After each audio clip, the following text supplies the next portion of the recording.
Bien, Hare Krishna, buenas tardes. Seguimos con la lectura del Srimad Bhagavad Gita. Estamos en el capítulo 11, la forma universal.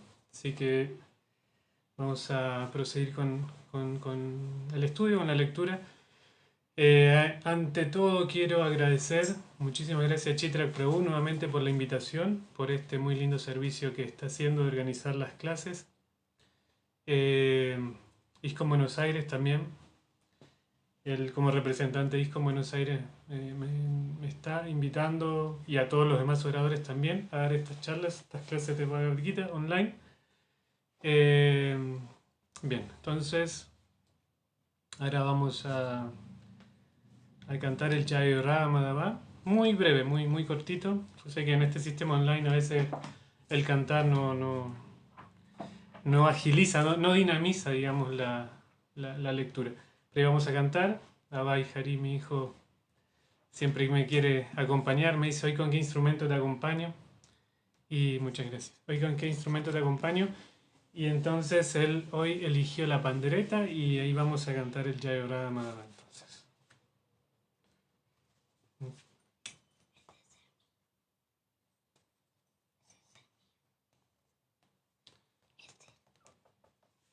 bien.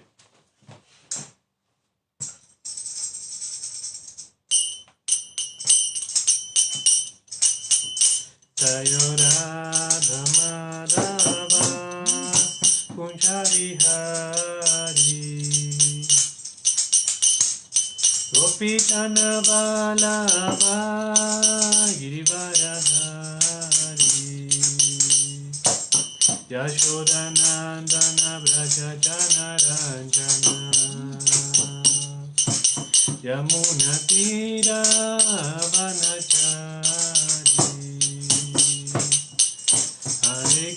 Hare Krishna Krishna Krishna Hare Hare Hare Rama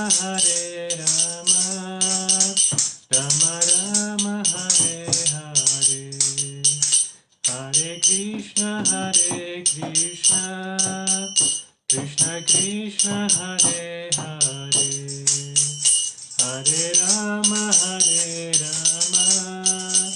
Rama Rama Hare Hare Hare Krishna Krishna Krishna Hare Hare Hare Rama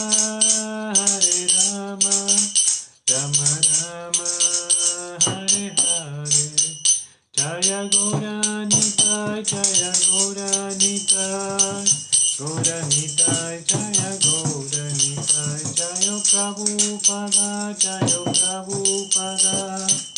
Prabhupada Srila Prabhupada Gurudev Jaya Gurudev. Srila Prabhupada ki. Muchas gracias, Abhay. Bien, ahora sí vamos a seguir. Bien. Entonces, muchas gracias. Ahí vamos a seguir con la lectura del Srimad Bhagavad Gita. Decíamos, estamos en el capítulo 11, la forma universal. Y hoy, bien, ahí estuve viendo, hay un tema.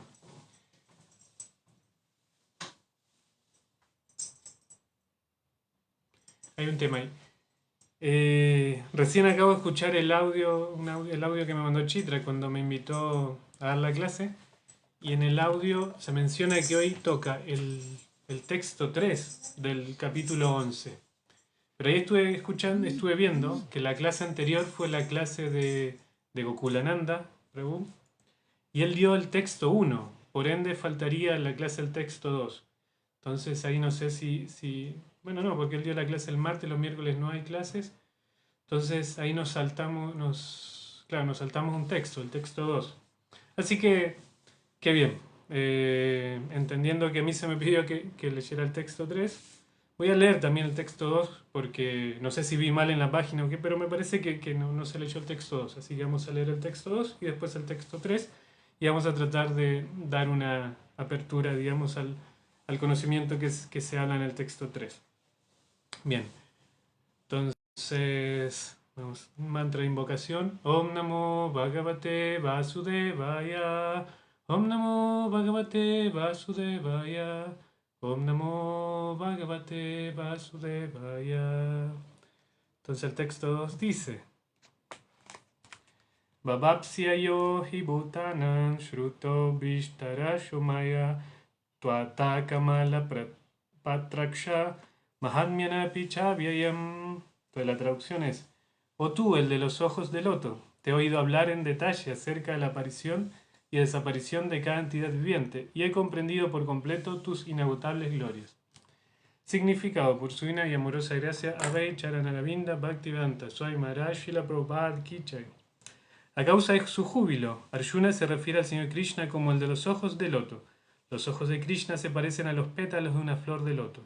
Pues Krishna le aseguró en el capítulo anterior: Aham Krishnasya Jagata Prabhava Pralayastata. Yo soy la fuente de la aparición y desaparición de todas las manifestaciones materiales. Perdón, de toda esta manifestación material. Arjuna le ha oído al Señor hablar de eso en detalle. Arjuna sabe además que a pesar de que Él es la fuente de todas las apariciones y desapariciones, Él está parte de ellas. Como el Señor ha dicho en el 9º capítulo, Él es omnipresente, pero aún así no está presente personalmente en todas partes. Esa es la inconcebible opulencia de Krishna, que Arjuna afirma que ha entendido por completo. Entonces ahora sí el texto 3 dice: Evane tatyatata tuam admanam parameshvara trashtun ichami te rupam aishvaram purushottama. Evan, así pues, etat, esta, yata, tal como es, ata, has hablado, tuam, tú, admanam, tú mismo, parameshvar, oh Señor Supremo, trashtum, ver, ichami, yo deseo, te, tú, rupam, forma, aishvaram, divina, purusha uttama, oh tú, la mejor de las personalidades. Entonces la traducción es: oh tú, la más grande de todas las personalidades, oh forma suprema, aunque te estoy viendo aquí, ante mí, en tu verdadera posición, tal como tú mismo te has descrito, deseo ver cómo has entrado en esta manifestación cósmica. Yo quiero ver esa forma tuya. Significado por Srila Prabhupada. El Señor dijo que como Él había entrado en el universo material por medio de su representación personal, la manifestación cósmica se había hecho posible y continuaba existiendo.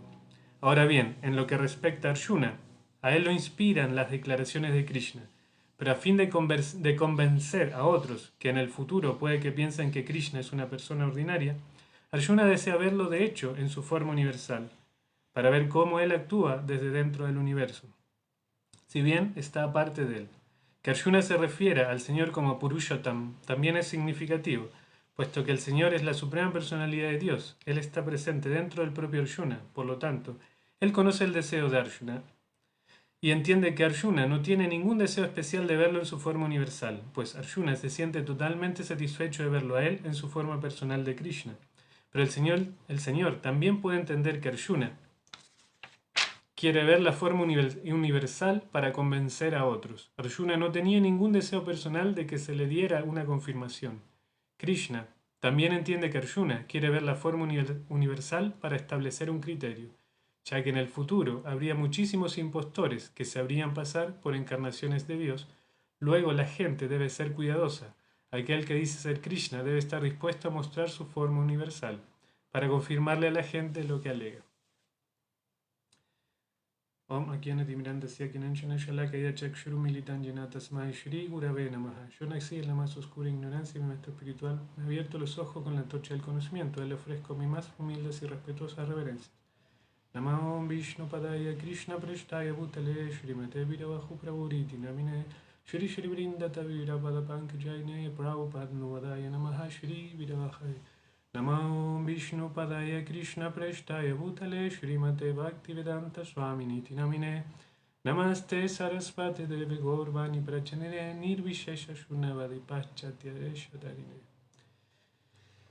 Bien, le oro a mi maestro espiritual y a su divina gracia Advait Charanaravinda Bhaktivedanta Swami Maharaj, que por favor me permitan ser un canal transparente del conocimiento espiritual para beneficio de todas las entidades vivientes que puedan escuchar esta charla. Bien, entonces decíamos, en el capítulo 10, eh, Krishna le muestra a Arjuna cómo él es lo más grandioso de todas las cosas. La opulencia. Vibhuti Yoga es ¿cómo se llama en español? La opulencia del absoluto. Entonces Krishna, él se manifiesta entre los animales, soy el tiburón, entre los peces, perdón, entre los animales del agua, no me acuerdo ahora cómo dice. Enumera, digamos, 82. Esto lo dice Srila Vishwanath Chakravarti Thakur. Hay 82 ejemplos de cómo él es lo más grande que hay, para que uno pueda entrar en un estado de conciencia y entender, Krishna lo mejor es el mejor. Entonces, entre este grupo de seres, Krishna es esto. Entre este grupo de cosas, Krishna es esto. Entonces ahí uno puede entender, o sea, Krishna es el mayor exponente de lo que sea de lo que estemos hablando. Entonces ese es el capítulo anterior, donde Krishna dice, ok, mira, yo soy esto. Dimos un ejemplo en la clase pasada de esto, bueno, no voy a redundar, pero hay que aprender, cuando uno también estudia el Bhagavad Gita, es bueno poder llevarlo a la práctica, entenderlo con las propias palabras, para poder explicarlo y poder realizarlo también, tener una comprensión como sólida. Entonces es bueno entenderlo así, o sea, como con ejemplos como bien naturales, bien materiales, como por ejemplo, no sé, entre los autos soy la marca que nos guste, no sé, la marca que consideremos la más importante. Entre los jugadores de fútbol soy Messi o soy Ronaldo, no sé, y cada uno tendrá su... Pero entender eso, que Krishna es el mejor y mayor exponente de lo que sea que estemos hablando. De eso se tocó el capítulo anterior en el 10. Pero en este capítulo 11, entonces Arjuna sigue como en la misma modalidad y dice, no la misma modalidad, o sea, Arjuna ya aceptó, reconoció la supremacía de Krishna. Inclusive en algún momento del Bhagavad Gita, bueno, empiezan siendo familia, son primos, son amigos. Después Arjuna dice, ok, me doy cuenta que no estamos al mismo nivel, me doy cuenta que sos más evolucionado que yo. Entonces Arjuna le dice, ok, Krishna, sos mi guru. Pero después, pasados los capítulos, ahí estamos viendo ahora, Arjuna entiende, ok, sos Dios, sos Dios, no hay nada más que hacer, me di cuenta, sos Dios. Pero para esto Arjuna pasa por toda una serie de ítems. Arjuna entonces escucha lo que Krishna le dice, analiza lo que Krishna le dice, estudia, investiga y hace preguntas, o sea, siempre de manera como sumisa, siempre tratando de entender, o sea, esa es la actitud. También hay varias citas en las escrituras de que dice que la perfección se entiende a través de la sumisión. No de seguir ciegamente algo. Por eso es súper importante cómo el Bhagavad Gita nos está mostrando cómo Arjuna trató de entender a Krishna. Escuchó, analizó, estudió, sacó conclusiones, hizo preguntas y de esa manera él dice, ok, sos la suprema personalidad de Dios, no tengo dudas de eso. Pero después viene el capítulo 11, en el capítulo 10 Arjuna ya termina, digamos, deja de tener dudas, pero en el capítulo 11, que es la forma universal, eh, Arjuna le pide a Krishna una prueba. A ver, probámelo. ¿Y por qué? O sea, uno podría decir, pero no era que no quedamos en que ya entendió que era la suprema personalidad de Dios. Pero aún así se dice, por una actitud compasiva, esto lo explica Vishwanath Chakravarti Thakur, también y Srila Prabhupada en el significado, creo que del texto 8 de este mismo significado, no, en este mismo significado se está diciendo que por las dudas de que alguien en el futuro no aceptase de que Krishna es la suprema personalidad de Dios, entonces Arjuna pide esta evidencia. Ok, soy la suprema personalidad de Dios, por favor mostrame esa forma, mostrame algo que me sirva como prueba de que soy la suprema personalidad de Dios. Arjuna ya tenía un relacionamiento con Krishna, lo veía como la persona suprema, estaba completamente atraído a esta forma personal de dos brazos. Pero dice, ok, para beneficio de todas, no lo dice en el Bhagavad Gita, pero es como el sentimiento, porque es súper importante en el Bhakti, la práctica del Bhakti es súper importante el sentimiento, y es súper importante el sentimiento que tenemos hacia los demás. Entonces, por un sentimiento positivo hacia los demás, entonces Arjuna dice, ok, mostrame, dame una prueba de que sos la suprema personalidad de Dios. Entonces en ese momento, Krishna manifiesta la forma universal. ¿Y qué es la forma universal? Es una forma que abarca todas las perspectivas, todo lo que uno puede ver en el mundo. Él pudo ver pasado, presente y futuro, pudo ver todas las manifestaciones de Krishna, las expansiones, las encarnaciones, pudo ver todo lo que pasaba de forma simultánea en todas partes del universo.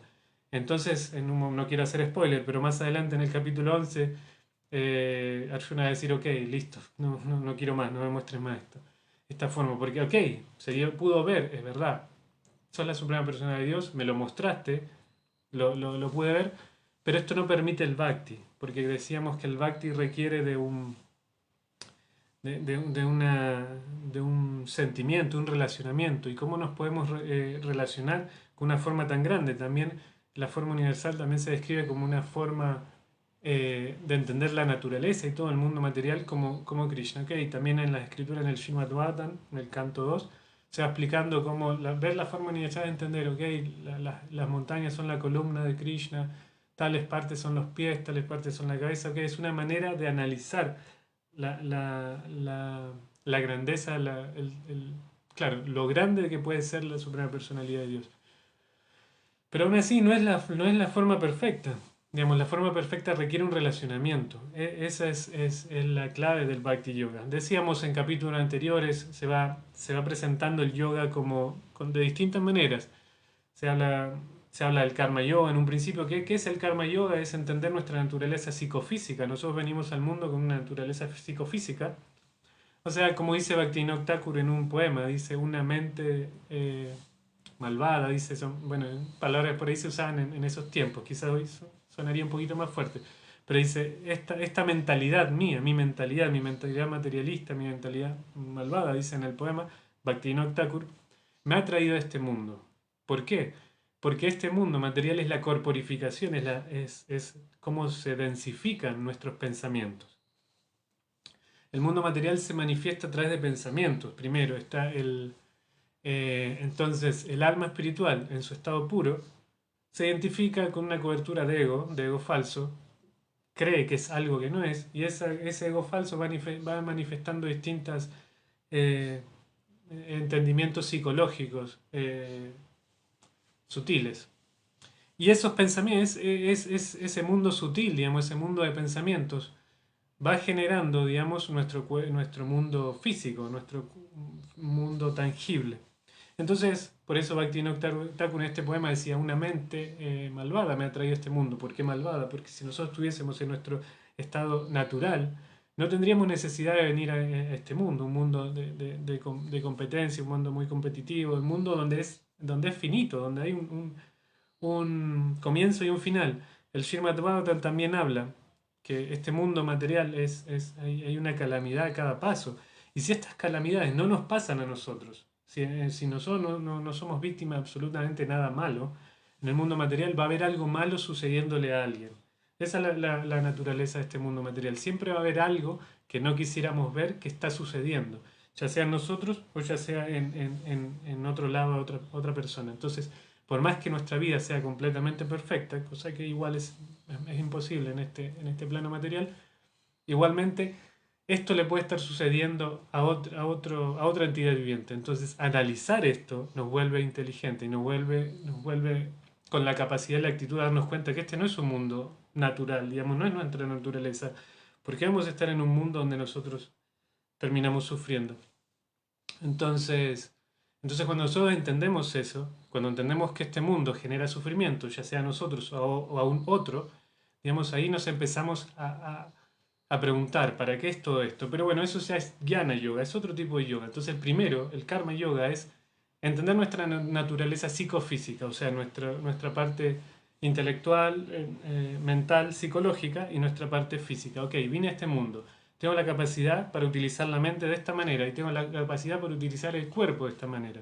Ok, entonces voy a utilizar estas tendencias que tengo con un fin superior.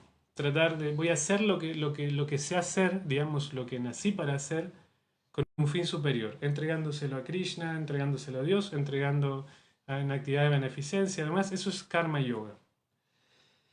El karma en sí es actuar en este mundo. Karma, el otro día me preguntaba mi hijo, Abai, me preguntaba por el significado de la palabra karma, porque en este mundo, uno si lo escuchan, por lo general se asocia la palabra karma como algo negativo, algo malo que nos está pasando. Eso por lo general se asocia con karma, pero en realidad la traducción de karma es trabajo, es acción, es lo que nosotros podemos hacer. Nosotros a veces tenemos una capacidad de acción debido a nuestro, justamente lo que hablábamos, nuestro guna y karma. Guna y karma, ¿qué significa? Guna son las modalidades que adquirimos. No todo el mundo piensa igual, no todo el mundo actúa igual, no todo el mundo puede hacer lo mismo que otro. Entonces eso es guna y karma. Nuestra capacidad para hacer en distintas modalidades se explica que así rápidamente existen tres modalidades básicas. Pasión, modalidad, perdón, bondad, pasión e ignorancia, ignorancia, pasión y bondad. Esto tiene que ver con el guna.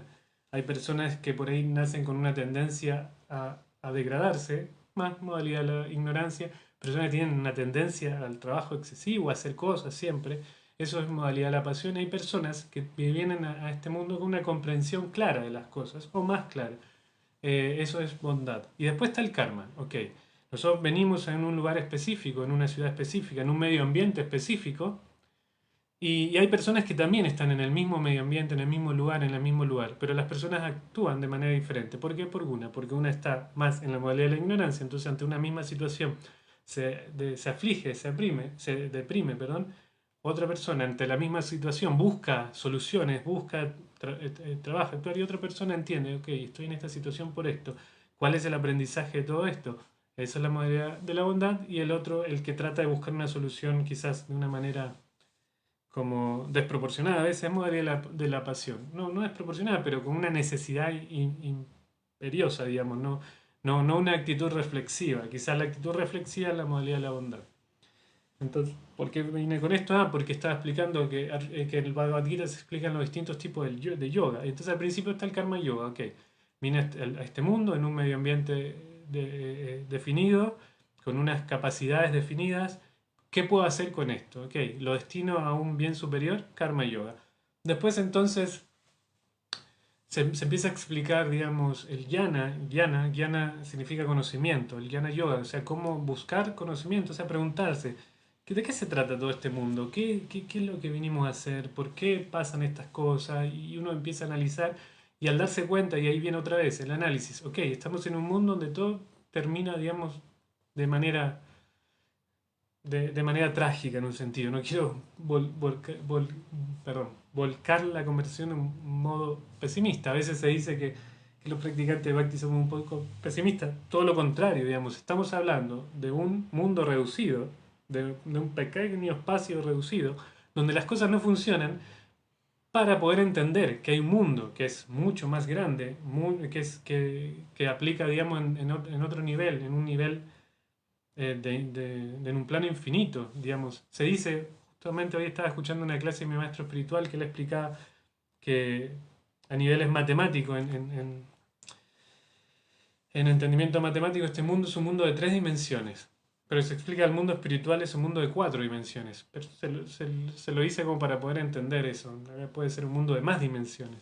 Tiene más dimensiones eso. Entonces nosotros estamos hablando de manera negativa de un mundo de tres dimensiones porque queremos presentar de manera positiva un mundo de más dimensiones. Entonces no hay pesimismo en el Bhakti Yoga, sino que hay entender algo que es negativo para poder buscar algo que es positivo. Entonces decíamos que el jnana, perdón, digo perdón porque me fui con el Bhakti, a veces me enredo un poco cuando hablo un poco rápido, pero el jnana entonces es la comprensión, analizar con la inteligencia qué es lo que pasa, uno se pone a estudiar, se da cuenta de cuál es el significado de esta vida, una viene, no sé, estudia ciertos puntos, entonces se da cuenta que este mundo material tiene que tener una contraparte. Este mundo material tiene que tener una contraparte que es el mundo antimaterial. Tiene que haber un mundo antimaterial, donde las cosas sean diferentes. Si acá hay sufrimiento, tiene que haber un lugar donde todo sea lo contrario, lo opuesto. O sea, y entonces el jnana yoga, el jnana analiza, estudia, hasta llegar a una comprensión de un mundo antimaterial. Que este mundo material, de una forma positiva, es entender que hay una energía que todo lo impregna, que está en todos lados, que va manejando de alguna manera las cosas. Entonces, dentro de los practicantes jnana yoga, se llega a esa comprensión.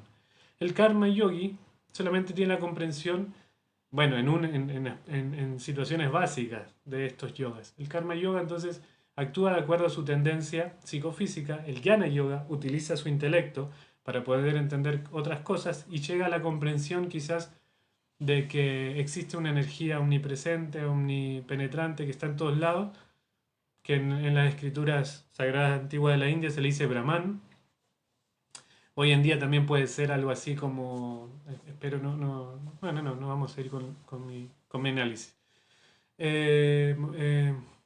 Y entonces, mucha gente tiene esta comprensión, inclusive en teólogos y filósofos personalistas, también hay comprensiones de Brahman. Estoy en vivo.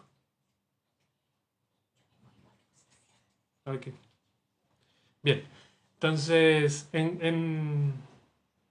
entonces como en situaciones, perdón, hay teólogos y filósofos también que si bien entienden que siguen una filosofía, una teología personalista, cuando uno analiza, digamos, en la práctica, son, son entendimientos impersonalistas, o sea, justamente esto. Tienen una comprensión de algo, que penetra todo, digamos, que está en todos lados, pero no tienen una, por ejemplo, siempre se habla, por ahí hay tendencia judeocristiana en el mundo, en la cosmología judeocristiana. Entonces se dice, se cree en un Dios, que a veces se le habla de este Dios como una persona. Pero aún así, cuando uno analiza el tipo de relacionamientos, la comprensión finalmente no es personal, sino que es impersonal. Entonces este es el plano del jnana yoga donde entendemos que si este mundo es material y perecedero, tiene que haber un mundo espiritual donde sea eterno, donde sea, si en este mundo hay personas, tiene que haber un mundo donde no existan las personas. Y esa es la comprensión impersonal, digamos. Ok, dejo este mundo evolucionado, me voy a fundir en algo energético. Entonces esa es la comprensión que tiene el Jnani, el Jnana Yogi.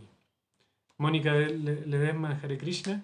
Bien, ese es el nombre, siempre digo lo mismo, o bueno, no sé si siempre, pero muchas veces digo lo mismo, que a veces el Facebook uno ve nombres civiles y quizás estamos hablando con una persona que también tiene un nombre espiritual, entonces siempre hago este comentario porque a veces me acuerdo cuando estaba empezando la pandemia y uno se empezó a relacionar con estos medios virtuales.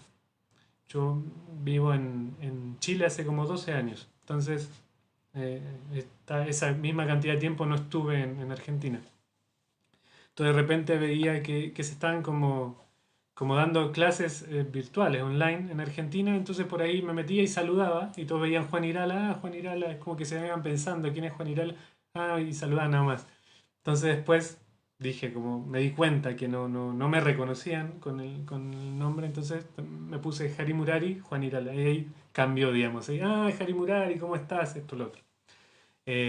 No digo que este sea el caso, no sé, quizás. Pero yo por eso pregunto, el otro día me pasó también con un devoto que sí, efectivamente tenía un nombre espiritual y me dijo, sí, soy tal y tal. Bueno, entonces volviendo, digamos, al estudio, al análisis del Bhagavad Gita. Entonces después del Jnana Yoga viene una explicación del Dhyana Yoga, con D. Dhyana es como el proceso místico. El Dhyana Yoga sí, eso es un proceso místico. Por ejemplo, hoy en día es muy común, digamos, el Hatha Yoga, el Ashtanga Yoga. Esto es parte del proceso místico, no en la manera en que se masificó, digamos, en Occidente. Hoy en día es como casi una actividad deportiva, si bien tiene un poco de espiritualidad. Pero esto forma parte del Dhyana Yoga. El Dhyana Yoga es el proceso místico, digamos, el proceso donde uno se sentaba a meditar, se iba a vivir a una cueva, pasaba por distintas etapas, llama y llama, además de todo esto es comprensión, digamos, de cómo debe actuar un ser humano. Después después se sentaba a meditar y las asanas, digamos que es lo que conocemos hoy por hoy como yoga, el yoga físico, en realidad era una manera de uno buscar la comodidad física para poder sentarse y meditar. Y entonces en esta meditación se buscaba la comprensión de Dios localizado en el corazón, la forma de Dios como Paramatma, perdón. Y ese es a lo que aspira un dhyani, un practicante de dhyana yoga. Pero después viene el bhakti, entonces es todo un tema el bhakti, porque el bhakti requiere, digamos, un relacionamiento con un otro, y este otro no es nada más ni nada menos que la suprema personalidad de Dios. Entonces imaginémonos, en otros es simplemente comprender quién soy, ok, karma yoga es, ok, vine a este mundo, tengo esta tendencia, ¿cómo la puedo utilizar por algo superior?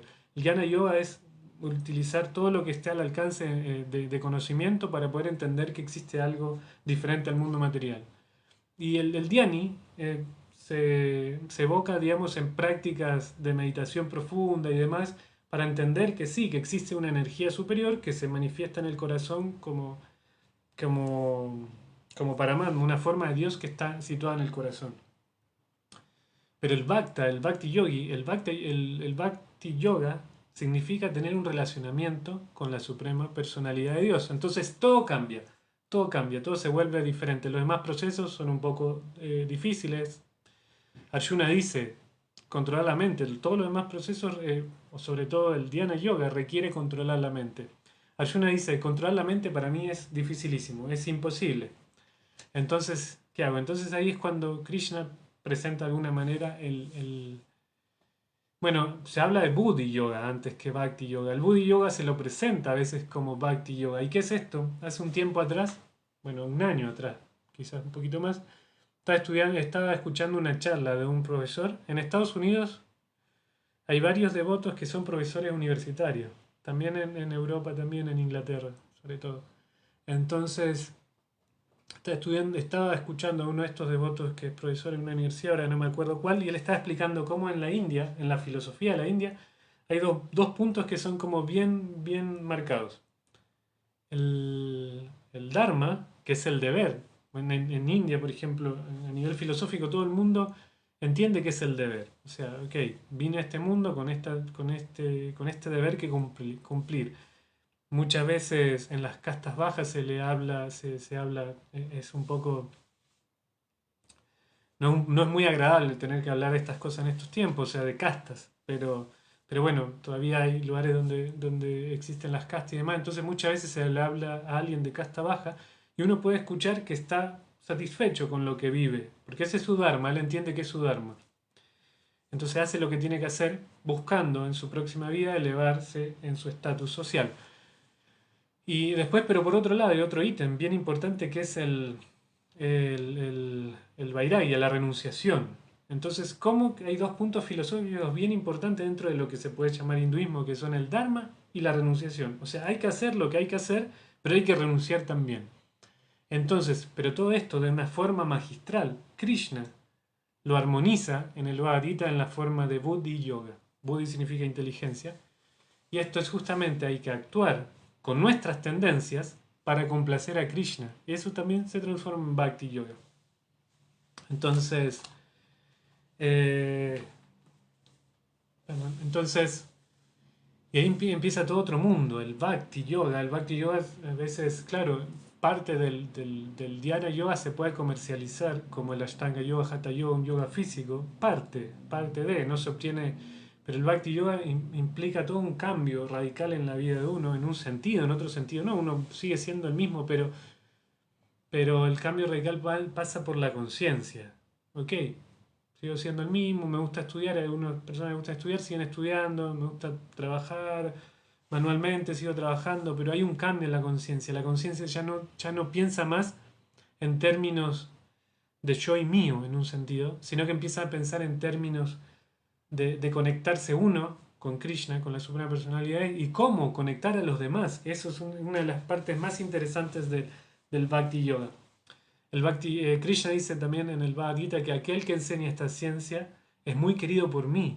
Entonces, enseñar esta ciencia, Krishna dice que es algo que lo agrada, le agrada, perdón, a él sobremanera. Él hasta incluso dice, es muy querido por mí la persona que enseña esto, que explica esto. Entonces, el bhakti significa también compartir. Entonces, significa también un tiempo atrás un devoto que aprecio mucho, admiro mucho de Estados Unidos, Paramananda, había publicado algo que, para parafrasearlo, no me acuerdo exactamente las palabras, pero él dijo que Bhakti Yoga es conectar muchas almas con uno mismo para que todos juntos se conecten a Krishna. Una cosa similar, quizás estoy cambiando, digamos, las palabras, pero la idea es la misma. Bhakti Yoga significa conectar almas a Krishna. Y esa es la particularidad del Bhakti Yoga, es entregarse uno primero a Krishna, entendiendo a Krishna, la suprema personalidad de Dios, pero ¿cómo puedo hacer para conectar más almas con Krishna? Entendiendo, o sea, el yoga en realidad es como un entendimiento de cómo salir del mundo material. Están los Vedas, que se dice, hace mucho no doy este ejemplo, pero antes lo daba mucho, era que los Vedas son como el manual de instrucciones del mundo, pero en los Vedas hay de todo, cómo volvernos el mejor materialista también lo tenemos en los Vedas. Entonces, más allá de los Vedas que nos enseñan cómo manejarnos en este mundo material, inclusive de manera material, existen escrituras que son puntualmente para salirse del mundo material, y son los Upanishads, por ejemplo. Que ahí ya empieza, son para personas más evolucionadas, que dicen, ok, quiero salir de este mundo material, quiero dejar la materia. Entonces empiezan a leer estas escrituras y empiezan a entender que hay otras realidades, no solamente esta realidad material. Y en estas otras realidades existe todo esto, un vislumbre, perdón, del mundo espiritual. Pero el mundo espiritual en sí es un privilegio. La parte más profunda del mundo espiritual es un privilegio únicamente para los practicantes de Bhakti Yoga. Bueno, todos pueden de alguna manera pueden llegar a algún aspecto, pero en la parte más íntima y confidencial del mundo espiritual, eso se da a través de la práctica del Bhakti Yoga.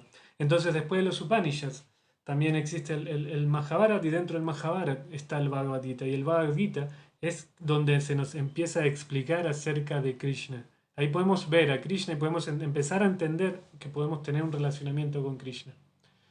Después entonces existe el Srimad Bhagavatam como la escritura más, eh, más acorde con el Bhakti Yoga. Entonces el Bhagavatam, un maestro espiritual en algún momento dijo que el Bhagavatam es la escritura para las personas que ya no tienen que leer nada más.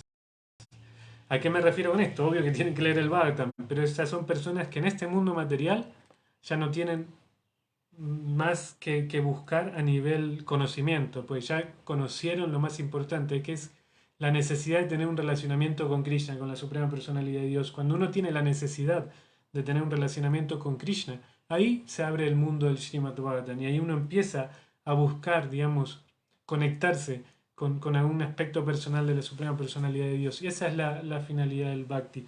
Entonces, como en este texto de hoy, Arjuna le pide a Krishna que muestre la forma universal. Se dice que para poder ver la forma universal se tiene que tener un cambio de perspectiva visual, pero no es necesario un cambio de conciencia. Sin embargo, para poder tener un relacionamiento con Krishna se necesita un cambio de conciencia. Entonces, esa es la particularidad del Bhakti Yoga, y por eso que Arjuna después más adelante le va a decir, ok, no me muestres más la forma universal, quiero seguir relacionándome con tu forma personal de dos brazos. Entonces, eso es Bhakti, y ahí empieza todo un proceso de relacionamiento con Krishna que termina, digamos, en la devoción espontánea a Krishna, que es para otro capítulo, otro tema. Entonces, pero la cualificación para poder tener un relacionamiento con Krishna es volverse un devoto, volverse una persona con cualidades,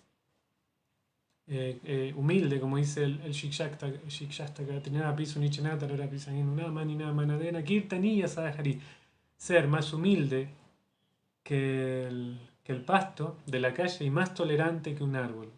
Eso implica mucho, mucho. Entonces, cuando una persona empieza a tener ese tipo de actitud, se dice que dentro de las cualidades de los devotos está que él es siempre pacífico, que él busca el bienestar de todo el mundo. Hay un montón de cualidades y de características que forman a un devoto.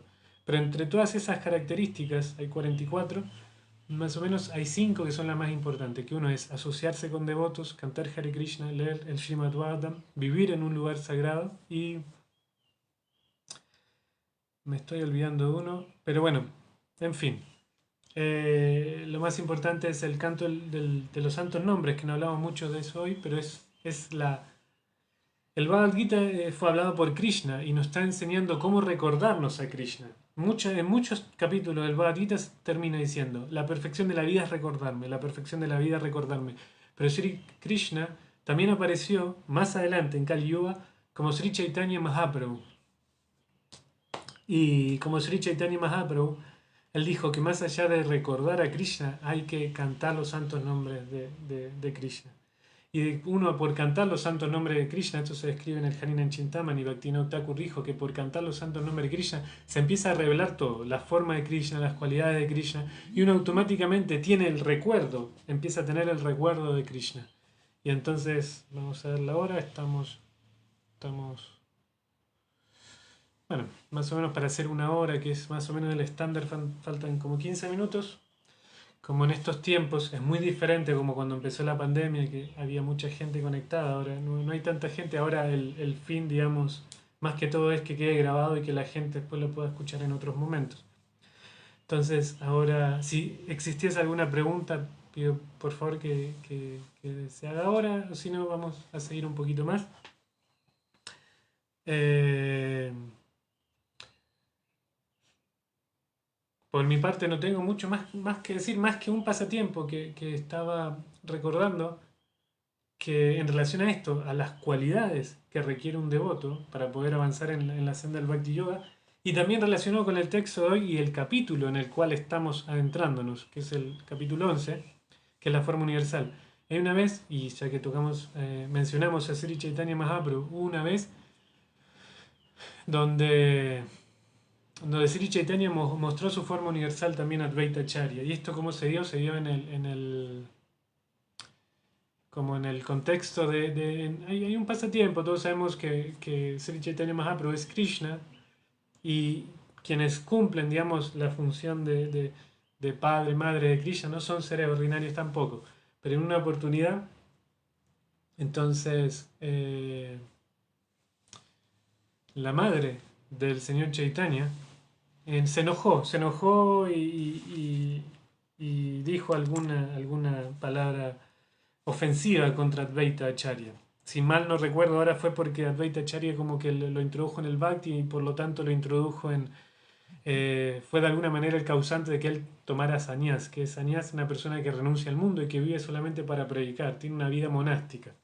Entonces, Madre Sachi, la madre del señor Chaitanya, en un momento se enojó con Advaita Acharya e hizo algún comentario contra Advaita Acharya. Y entonces el señor Chaitanya estaba muy preocupado porque entendía que había cometido una ofensa y uno de los puntos súper importantes para el Bhakta, para el practicante de Bhakti Yoga es no ofender, no ofender a los demás devotos, no ofender a nadie. Ser una persona completamente tolerante implica eso, no ofender, porque una persona que es tolerante no se siente ofendida, no se siente disgustada, por lo tanto no va a tener la tendencia a ofender a alguien, porque está satisfecho, está tranquilo consigo mismo. Pero bueno, entonces hay reglas sutiles dentro del bhakti, que una de estas es no ofender a un devoto, sobre todo cuando uno ofende a un devoto se explica que puede haber un retroceso muy grande en la vida espiritual de uno. Perdón. Y entonces Sri Chaitanya Mahaprabhu estaba preocupado por la ofensa, la supuesta ofensa que había cometido su madre, Madre Sachi. Es una gran personalidad, una gran devota. Entonces estaba muy preocupado y entonces en un momento el señor Chaitanya junto con, o sea, otros devotos en realidad, fueron a explicarle a Advaita Acharya esto que estaba pasando, que Madre Sachi había cometido una ofensa, esto, y Advaita Acharya pensando, mientras iba en camino a la casa de Madre Sachi, pensando en las cualidades de Madre Sachi, se desmaya, cae en éxtasis. Y en ese momento entonces Madre Sachi, comprendiendo la falta en la que había incurrido, una vez que Advaita Acharya había llegado al lugar, le toma los pies y y en un gesto de humildad se toca la cabeza después de haber tocado los pies de Advaita Acharya. Entonces ahí se expió su ofensa, digamos, y ahí quedaron todos felices para siempre. Obviamente un pasatiempo, estamos hablando de grandes personalidades. Sri Chaitanya Mahaprabhu es Krishna mismo, la suprema personalidad de Dios. Lo mismo Advaita Acharya es otra gran personalidad, lo mismo Madre Sachi. Pero este fue el pasatiempo. Siempre los pasatiempos del Señor Chaitanya tienen mucho la función de ejemplificar, de mostrar lo que debiéramos hacer como devotos. Y entonces en el ejemplo era que no había que ofender, que hasta inclusive una gran personalidad como Madre Sachi, porque creo que Prabhupada hace este comentario en el significado en el Chaitanya Charitamrita de cuando se explica esto, que hasta un gran devoto, un extremadamente gran devoto, puede perder su posición elevada simplemente por cometer una ofensa hacia otro devoto. Entonces este pasatiempo de Sri Chaitanya Mahaprabhu viene a mostrarnos eso, cómo es súper importante no ofender a los devotos y no ofender a nadie en realidad. Porque si no, las glorias del santo nombre no se manifiestan si nosotros no somos completamente humildes y tolerantes. Bien, entonces... Y bueno, perdón, y más adelante, después cuando ya Madre Sachi había tocado los pies del otro Advaita Acharya, entonces Advaita Acharya en una conversación con Sri Chaitanya Mahaprabhu le dice, por favor, muéstrame tu forma universal. Y ahí Sri Chaitanya Mahaprabhu también mostró su forma universal. Entonces, así como Krishna mostró su forma universal a Arjuna, en esta ocasión Advaita Acharya le mostró su forma universal perdón, Sri Chaitanya Mahaprabhu le mostró su forma universal a Advaita Acharya. Bien. Entonces voy a dejar por acá, pero espero que sea de utilidad la charla de hoy. Estuve orando mucho a Krishna para que así sea.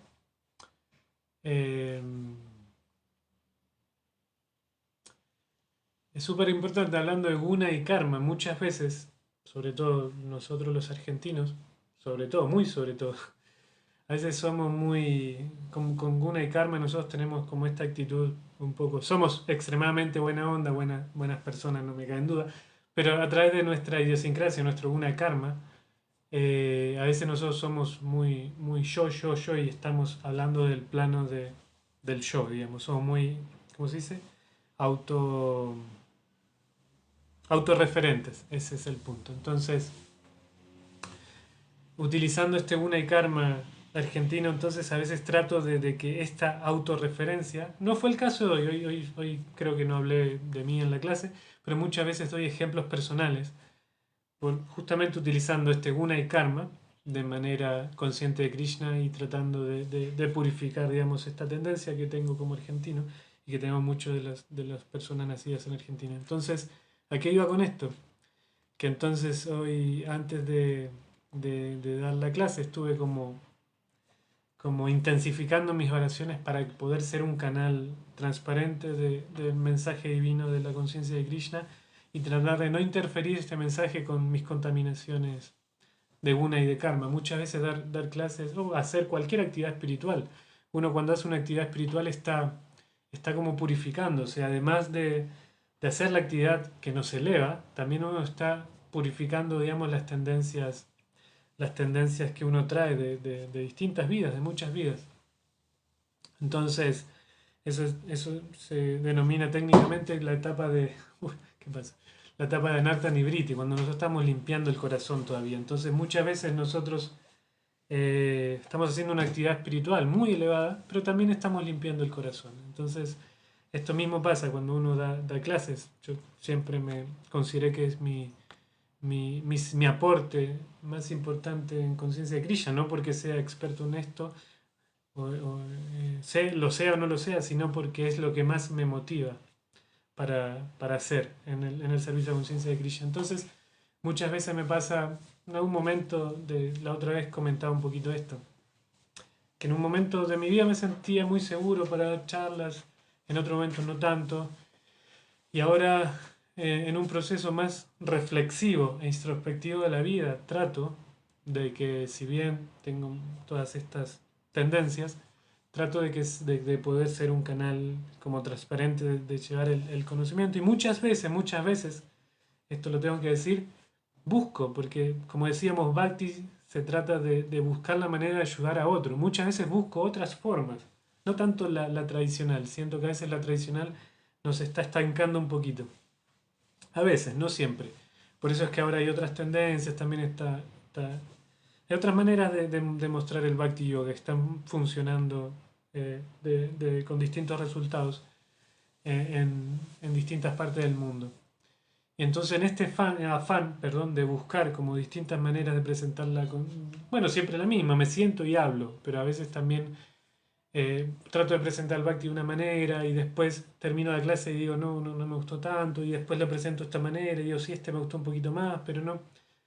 Antes yo evocaba mucho como la inspiración, me sentaba y hablaba y por lo general, estoy hablando de hace muchos años atrás, me sentía muy satisfecho con lo que decía.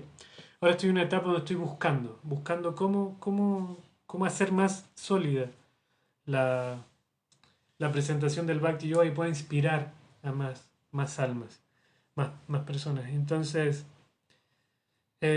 siempre apelé mucho al sentido común. Para mí es súper importante utilizar el sentido común en la práctica del Bhakti Yoga, poder entender las escrituras con las propias palabras y poder transmitirlos con las propias palabras.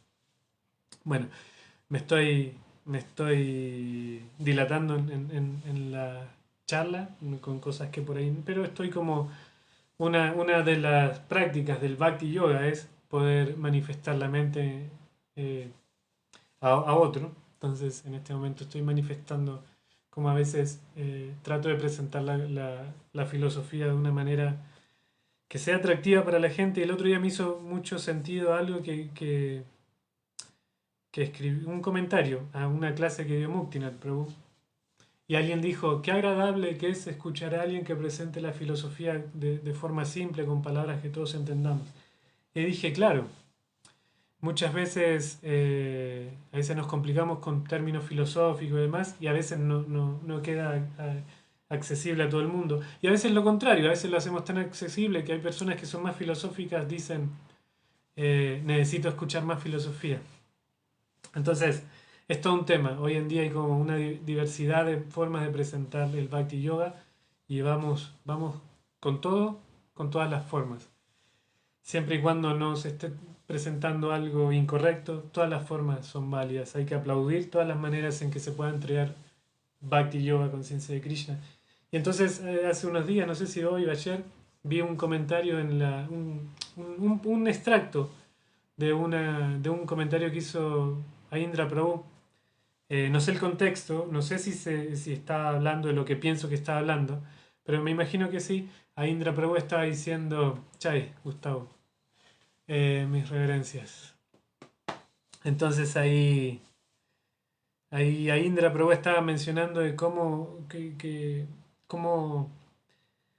sí, imagino. El video era muy cortito, fue de un minuto, pero me imagino ampliando el video que era que Indra Prabhu estaba contando el pasatiempo donde justamente ahora estamos en el mes de Damodar, que no hice ningún comentario al respecto, pero el mes de Damodar significa es este mes donde se celebra cuando Krishna fue atado con las cuerdas de amor de Madre Yashoda. También se habla que fue atado con las cuerdas de amor de Srimati Radharani. Pero la historia que más se cuenta es la de Madre Yashoda. Entonces, y se dice que Madre Yashoda quería atar a Krishna, pero siempre le faltaban 2 centímetros de cuerda. Entonces, ahí empieza el video de Indra, Prabhu, que empecé a ver, y decía que cuándo fue que obtuvo esos 2 centímetros de Krishna. Entonces algunos devotos dicen cuando se rindió, no sé, esto, lo otro. Pero Indra dice no, fue cuando Madre Yoda ocupó a otras personas. O sea, dijo, necesito cuerda, vengan, tráiganme cuerda. Ocupó a otras personas en el servicio de Krishna. Y eso es Sankirtan. Ocupar a otras personas, inspirar. Esa es la palabra que a mí me gusta utilizar. Inspirar a otras personas para que practiquen Bhakti Yoga. Esa es la perfección del Bhakti Yoga. Algo que Gustavo Prabhu, mi querido hermano espiritual, hace muy bien distribuyendo libros. Entonces, eso es, inspirar a otros para practicar este Bhakti Yoga, que decíamos, así como se necesita ojos para poder ver la forma universal también se necesita purificación y otra conciencia, además de ojos específicos para poder ver el mundo espiritual. Y el mundo espiritual se va a hacer cada vez más visibles a nuestros ojos cuando desarrollemos buenas cualidades por un lado y la capacidad de inspirar a otros. Y nosotros inspiramos a otros en conciencia de Krishna. Krishna se vuelve completamente accesible, porque lo dice en el Bhagavad Gita. Aquel que inspira a otras personas, que enseña esto a otras personas, se vuelve muy querido por mí. Bien, entonces voy a dejar por acá. Muchísimas gracias a las personas que estuvieron en el transcurso de esta charla. Siempre lo digo, es muy diferente cuando empezó la pandemia, que había muchas personas, mucha interacción. A veces necesito un poquito de interacción para poder ir llevando la charla para un punto específico, lo que la gente quiera escuchar. Pero bueno, en este caso, como decíamos, más que todo ahora las clases se están dando para que queden registro, que queden grabadas y que uno después las pueda escuchar. Entonces, muchas gracias a los que estuvieron escuchando, muchas gracias a los que van a escuchar, muchas gracias a Chitrak por nuevamente haberme invitado, muchas gracias a todas las personas que están entregando conciencia de Krishna y Bhakti Yoga en todo el planeta, en todo el universo. Muchas gracias a ISKCON Buenos Aires, sobre todo por esta invitación. Y bien, nos estaremos viendo en alguna otra ocasión si así Krishna lo desea. Bien, Hare Krishna.